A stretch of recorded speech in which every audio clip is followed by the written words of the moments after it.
అనారోగ్యం, ఉద్యోగం, వ్యాపారం అప్పులతో బాధపడుతున్నారా? వెంటనే జేకేఆర్ గురువు గారికి కాల్ చేసి అపాయింట్మెంట్ తీసుకోండి.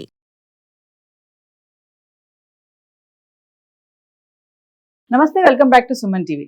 కేరళ జ్యోతిష్య నిపుణులు, money coach, life coach, law of attraction, date of birth లేని వారికి పుట్టుమచ్చల శాస్త్రం, ప్రశ్న శాస్త్రం, హస్త సాముద్రిక, బహుముఖ ప్రజ్ఞాశాలి డాక్టర్ జేకేఆర్ గురువు గారు మనతో పాటు ఉన్నారు. గురుగారితో మాట్లాడదాం. నమస్తే అండి. నమస్కారం. వాస్తురీత్యా ఆగ్నేయ లోపం వల్ల ఆడవారికి ఇబ్బందులు, ఆర్థిక సమస్యలు వస్తాయంటారు కదండి, అది ఎంతవరకు నిజమంటారు? మంచి క్వశ్చన్ అడిగారు. వాస్తురీత్యమ్మ ఆగ్నేయ లోపాలు గనక ఉంటే చాలా ఇబ్బందులు పాలవుతారు. వాస్తవంగా ఆర్థిక కష్టాలు ఎక్కువగా వస్తాయి. మరి ఆగ్నేయంలో ఎలాంటి లోపాలు ఉంటే ఆడవారికి కష్టాలు వస్తాయి, ఆర్థిక కష్టాలు వస్తాయి? ఇల్లు నిర్మించుకుంటాం, కానీ ఆగ్నేయంలో కొన్నిసార్లు మనం తెలుసో తెలియక ఈ తప్పులు చేస్తూ ఉంటాం. ఏంటి అని అంటే, ఆగ్నేయంలో ఇందాక మనం చెప్పుకున్నట్టుగా వీధి పోట్లు ఉండకూడదు, ఫస్ట్ వన్. రెండో పాయింట్ ఏంటంటేనమ్మా, ఆగ్నేయ భాగం కన్నా కూడా ఈశాన్యం పల్లంగా ఉండాలి, ఆగ్నేయం ఎత్తుగా ఉండాలి ఈశాన్యం మీద. అలాగే నైరుతి భాగం ఎత్తుగా ఉండాలి, ఆ ఇంట్లో ఆగ్నేయం పల్లంగా ఉండాలి. అంటే ఆగ్నేయం కన్నా నైరుత్యం ఎత్తుగా ఉండాలి, నైరుతి కన్నా కూడా ఆగ్నేయం పల్లంగా ఉండాలి. అది పారి గోడ కావచ్చు ఇంటిది, లేదు ఇంట్లో ఫ్లోర్ కావచ్చు. అది మనం పర్టికులర్గా అంటే నూనె పోగంత కూడా పల్లం ఉన్నా చాలు, అంటే వాలు అనేది అలా ఉంటే సరిపోతాం. ఇకపోతే కటింగ్లు ఉండకూడదమ్మా. అంటే కొంతమందికి ఆగ్నేయంలో కొంత కట్ అయిపోతూ ఉంటుంది, అంటే స్థలం కట్ అయిపోయి ఇలా తిప్పేస్తారు. ఆగ్నేయమే కదా, ఏం కాదు, అదే ఈశాన్యం అయితే డేంజర్, కానీ ఆగ్నేయం అయితే ఏం కాదు అని చెప్తారు. వాస్తవానికి ఆగ్నేయం కట్ అయి ఉండకూడదు. ఈ సత్యం అందరూ గమనించాలి. ఎప్పుడైతే ఆగ్నేయం కట్ అయిందో ఆ ఇంట్లో యజమానురాలికి, అంటే భార్యకి, ఆ ఇంట్లో ఉన్న భార్యకి, ఆడవారికి ముఖ్యంగా యజమానురాలికి ఎప్పుడూ అనారోగ్య సమస్యలు. అలాగే ఆ ఇంట్లో ఉన్న రెండో పాప, ఆడపిల్ల, రెండో పిల్లకి లేక రెండో సంతానమైన కొడుకైనా సరే, రెండో సంతానానికి ఎప్పుడూ ఏదో ఒక కష్టాలు ఉంటాయి. అదేవిధంగా సెప్టిక్ ట్యాంకులు ఆగ్నేయంలో కట్టరాదు, ఇంకుడు గుంటలు కట్టరాదు, ఎటువంటి గుంటలు కూడా ఆగ్నేయంలో ఉండకూడదు. మనోళ్ళు ఏం చేస్తుంటారంటేనమ్మ తెలియక బాత్రూమ్ అక్కడ కట్టి ఆ సెప్టిక్ ట్యాంక్ని అసలు దాన్ని ఎదురుగానో లేతే దాని కిందో కట్టేస్తారు. అలా కట్టడం వల్ల వీరికి ఎంత డబ్బు వచ్చినా ఇంట్లో కష్టాలు, అప్పులు తప్ప ఏమీ మిగలవు. డబ్బు మిగలదు, ఎప్పుడూ ఆర్థిక కష్టాలతోనే ఉంటారు. మరి ఎక్కడ కట్టాలి అనేది మరొక వీడియోలో చెప్పుకుందాం. వాస్తవానికి ఎప్పుడూ కూడా ఆగ్నేయ భాగంలో సెప్టిక్ ట్యాంక్ గుంటలు కానీ, ఇంకుడు గుంటలు కానీ, ఏదైనా ఎటువంటి గుంటలైనా ఆగ్నేయ భాగంలో నిర్మించరాదు. రెండవది బాత్రూమ్స్ కడతారు కదమ్మా, ఈ బాత్రూమ్స్ కూడా ఏ గోడకి, ఇంటి గోడకు కానీ పారి గోడకు కానీ అంటకుండా కట్టాలి. తప్పకుండా ప్రతి ఒక్కరూ ఆగ్నేయ భాగంలో కొన్ని ఆలోచించి వాస్తురీత్యా కొన్ని సూచనలు వారికి ఇవ్వటం జరుగుతుంది. ఈ పాటించి తీరాల్సిందే. దీనితో పాటుగా ఆగ్నేయ భాగంలో మెట్లు నిర్మిస్తూ ఉంటారు తూర్పు ఆగ్నేయంలో.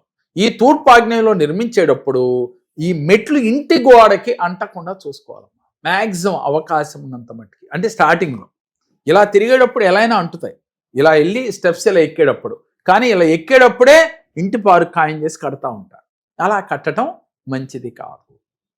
ఈ చిన్న చిన్న తప్పుల వల్ల, ఆగ్నేయ భాగంలో ఈ చిన్న లోపాలు ఉండటం వల్ల ఆ ఇంట్లో ఉన్నవారు ఎప్పుడూ ఆర్థికంగా కష్టాలు పడుతూనే ఉంటారు. మరి ఈ సెప్టిక్ గుంటలు మరి ఎక్కడ పెట్టుకోవాలి? ఆగ్నేయ భాగంలో పెట్టకపోతే అంటే సహజంగా మరి బాత్రూమ్ ఎదురుగానే కదా పెట్టేది అనుకుంటారు. అంటే మనం ఇందాక ఒక వీడియోలో చెప్పుకున్నట్టుగా ప్రతి భాగాన్ని 9 భాగాలు చేయాలి.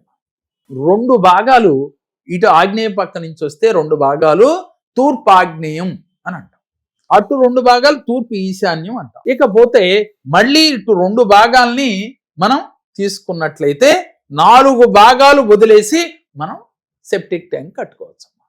అయితే అది గుమ్మం పడకూడదు. దర్వాజాలు అంటే ఆగ్నేయంలో వంటగది కదా, గుమ్మాలు ఉంటాయి కదా, ఆ గుమ్మం పడకుండా పెట్టుకోవాలి. నడకలో ఉండకూడదు, దానిపై నుంచి నడిచే విధానం ఉండకూడదు. అలాగే పారి గేటు కానీ పిల్లర్స్ కానీ ఆ గుంటలో పారు పడకుండా చూసుకోవాలి. ఇలా ఎవరైతే చేస్తారో వారికి ఎటువంటి ఇబ్బందులు రావు. ఇంకొకటి ఉందిరా తల్లి, వీళ్ళకి పల్లెటూరులో అయితే కొంత ప్లేస్ ఉంటుంది, అవకాశం ఉంటే ఇంటి ఆవరణలో కాకుండా ఎంత అవకాశం ఉంటే అంత దూరంగా పెట్టుకుంటే ఇంకా మంచిదమ్మా. ఎందుకని, మనకి సెప్టిక్ ట్యాంకులు అంటే ఏముంటది, నెగిటివ్ దాని నిండా నిండి ఉంటుంది. ఇంట్లో బాత్రూమ్స్ కట్టడమే అసలు మంచిది కాదు వాస్తురీత్యా. కానీ నేటి కాలంలో నేను కూడా కట్టాను, మంచిది కాదని చెప్తా నేను ఎలా కట్టాను అంటే, ఇప్పుడున్న కాలమానంలో తప్పట్లేదు, అది నేను మీరు లేదు, అందరం కట్టాల్సి వస్తుంది. ఉన్న దాంట్లోనే వాస్తు రీత్యా మనం కట్టుకున్నాం, అవకాశం లేదు కాబట్టి. కానీ కట్టినప్పటికీ కూడా సెప్టిక్ ట్యాంకు అవకాశం ఉంటే భారీ అవతల పెట్టుకునే ప్రయత్నం చేయాలి. ఆగ్నేయంలో మాత్రం ఎటువంటి పక్షంలో సెప్టిక్ ట్యాంకులు నిర్మించకూడదు. అలా నిర్మించిన వారి ఇంట్లో ఎప్పుడు అశాంతి ఉంటుంది, భార్యాభర్తలకి తరచూ గొడవలు అవుతూ ఉంటాయి. ముఖ్యంగా ఆ ఇంట్లో ఆడపిల్లలకి పెళ్లిళ్ళు అయితే అక్కడ కూడా సుఖంగా ఉండలేరు, భర్తతో గొడవలు అవుతూ ఉంటాయి, ఎప్పుడు ఏదో ఒక అనారోగ్య సమస్యలు వస్తూ ఉంటాయి. అలాగే బ్యాంక్ అప్పులు రుణాలు ఎక్కువ చేయాల్సి వస్తుంది, ఆ ఇంట్లో ధనం నిలవ ఉండదు, వీరి అవసరాలకే ఉపయోగపడదు. ఇన్ని ఇబ్బందులు ఆగ్నేయ భాగం. ఎందుకు అసలు రావాలి ఇన్ని కష్టాలు? ఆగ్నేయానికి అగ్నిదేవుడు, అలాగే అక్కడ ఆగ్నేయానికి అధిపతి ఎవరు అంటే శుక్రుడమ్మ. శుక్రుడు ఐశ్వర్యకారకుడు. డబ్బు మనకి కావాలి, లగ్జరీ లైఫ్ కావాలి అంటే శుక్రగ్రహం యొక్క అనుగ్రహం కావాలి. కానీ మనం ఆగ్నేయ భాగంలో ఈ లోపాలు ఉంటే ఏమవుతుంది, శుక్రగ్రహం యొక్క అనుకూలత ఉండదు. అలాగే ఇలా ఎప్పుడైతే ఆగ్నేయ భాగంలో గుంటలు తవ్వటమో, ఈదిపోట్లు ఉండటమో, అలాగే మనం తెలుసో తెలియకో ఈ యొక్క కటింగ్లు ఉండటమో జరిగితే గనక అక్కడ అగ్ని ప్రమాదాలు కూడా జరిగే అవకాశాలు ఉంటాయి మా ఇంట్లో. కాబట్టి మీరు భయపడకుండా, టెన్షన్ పడకుండా, అలాంటి దోషములు ఉంటే సరైన వాస్తు కన్సల్టెంట్ ఒక్కసారి సందర్శించి రెమెడీస్ తీసుకోండి. లేదు మీరే కావాలి అంటే స్క్రీన్ పైన స్క్రోల్ అవుతున్న నెంబర్లకు కాల్ చేస్తే మీకు ఎలా అప్రోచ్ అవ్వాలో తెలియచేస్తారు. సమస్య ఉంది, ముందు భయపడకూడదు, భయం మన ఇంకా బాధ పెడుతుంది. దానికి రెమెడీ ఉంది, ఆ రెమెడీ చిన్నదైనప్పటికీ కూడా ఫలితం చాలా అద్భుతంగా ఉంటుంది. మీకు ఎటువంటి నష్టము లేకుండా రెమెడీస్ ఇవ్వటమే ఈ కేరళ వాస్తు. కాబట్టి మీకు పరిపూర్ణ వాస్తు ఎలా ఉంటుందో మీ ఇంటికి విజిట్ చేసినప్పుడు మీకు పూర్తిగా వివరించడం జరుగుతుంది.